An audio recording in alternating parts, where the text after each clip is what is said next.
ինձ համար մեծ պատիվ էր Հայաստան Հանրապետության Սահմանադրության 149-րդ հոդվածի այս հնարավորության համար ստորագրել հրամանագիր ձեզ Հայաստան Հանրապետության վարչապետի պաշտոնում նշանակվելու կապակցությամբ, որի առաջարկությունը իհարկե ստացել եմ ազգային ժողովում քաղաքական մեծամասնության կողմից։ Անկեղծ շնորհավորում եմ, մաղթում եմ ձեզ մեծ համբերություն, տոկունություն, վճռականություն այս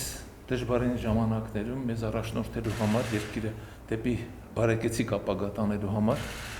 վստահ եմ նաև, որ ձեր սկզբունքայնությունը ի նպաստ է լինելու իհարկե Հայաստանի Հանրապետության պետականության ամրապնդմանը, սահմանադրականության սկզբունքներից ելնելով ի բարօրություն Հայաստանի Հանրապետության ժողովրդի խաղաղ եւ արժանապատիվ ապագայի։ Շնորհավորում եմ, պարոն վարչապետ։ Շնորհակալ եմ, պարոն նախագահ։ Շնորհակալ եմ հրավերի եւ հանդիսավորության պայմաններին հրամանագիրը ստորագրելու համար եւ նաեւ ձեր խոսքերի եւ վստահության եւ աջակցության համար։ Պիտի անկեղծ ասեմ 2018 թվականին, երբ ժողովրդական ոչ բռնի Թավշյա հեղափոխության արդյունքում ստանձնեցի Հայաստանի Հանրապետության վարչապետի պաշտոնը, դժվար կլիներ կանխատեսել, որ մենք անցնելու ենք այսպիսի ճանապարհով եւ կարծում եմ, որ դժվար կլիներ կանխատեսել, որ մենք ի վիճակի ենք լինելու այս ճանապարհը հաղթահարել, բայց մենք գտնվում ենք այնտեղ, որտեղ գտնվում ենք եւ կարծում եմ, որ այս ամենում առանցքային դերն ու նշանակությունը միանշանակ եւ աներկվա Հայաստանի Հանրապետության ժողովրդինն է, ով ի վերջո պետական գիտակցության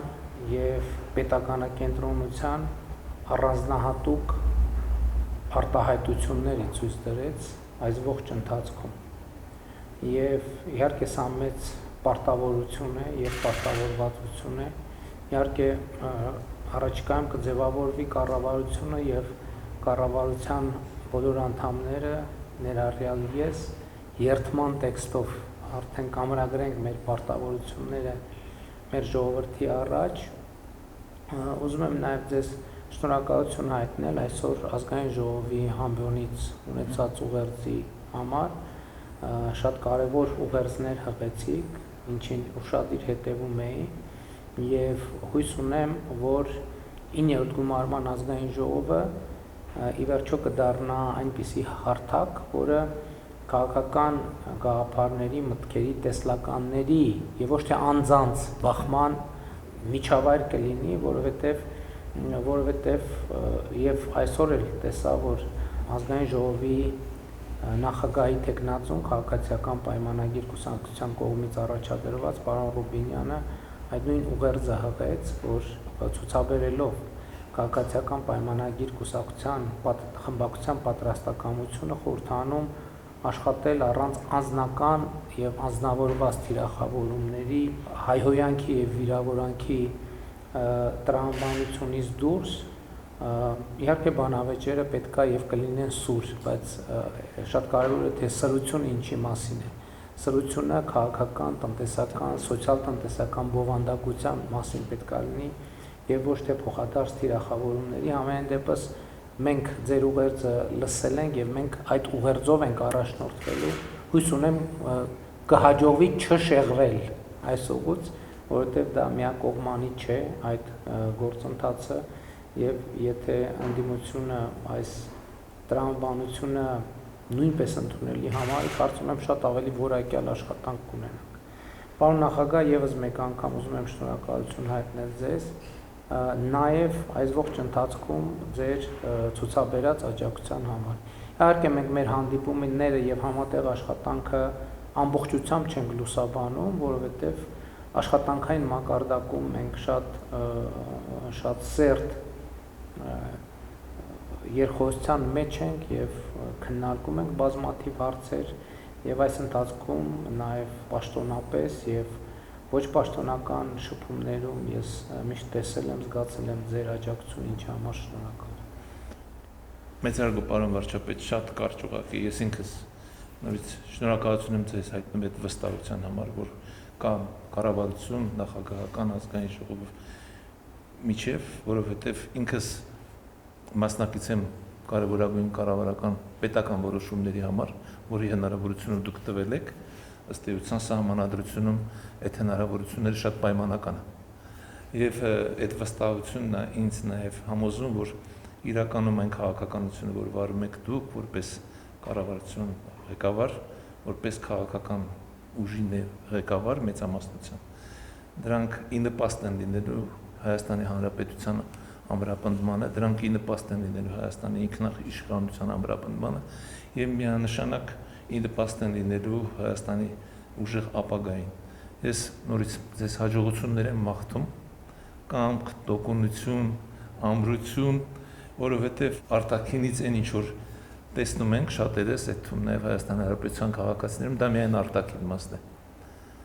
Ներքին այն իրավիճակները, որ կա, որի մասին շատերը տեղեկացված չեն, դրանք պահանջում են սկզբունքայնություն, որը դուք ցուցաբերել եք այս տարիների ընթացքում։ Դուք ճիշտ նշեցիք, այն ինչ որ 2018-ին էր,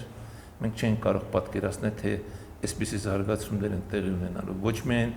մեր տարածաշրջանում, այլ ընդհանրապես աշխարհում էր։ Եվ մենք պետք է կարողանանք, ինչպես դուք եք ասում,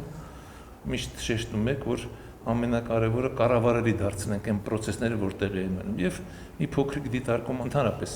քաղաքական միջավայրի հետ կապված։ Այն, որ մեր Հայաստանի Հանրապետության քաղաքացիներին տրված է հնարավորությունը սահմանադրությամբ ընտրել իշխանություն, սա դարձել է իրականություն։ Սա մեզ համար միշտ եղել է երազանք։ Մեր ժողովուրդը տարիներ շարունակ իր ընտրությունը կատարել է, բայց ցավոք սրտի իշխանությունը իր ձեռքից վերցրել է։ 18 թվականից հետո մեր ժողովուրդը կատարում է իր ընտրությունը եւ ստանում է այդ իշխանությունը։ Եվ իշխանությունը, ով ընտրվել է այդ ժողովրդի կողմից, նաեւ պարտավորություն ունի եւ պետք է արդարացնի այդ վստահությունը, որ ստանում է ժողովրդի կողմից։ Բայց կարևոր մի գործոներ կա։ Պետության կայունությունը, ամրությունը կախված է ոչ միայն քաղաքական մեծամասնությունից, ով ստանձնում է իշխանություն, այլև ընդդիմությունից։ Ինչքան որակյալ քաղաքական մեծամասնության կարիք ունի ժողովրդավարական երկրներում հասարակությունը, ավելի կարևոր նշանակություն եւ դեր ունի ընդդիմությունը։ Եվ մենք միասին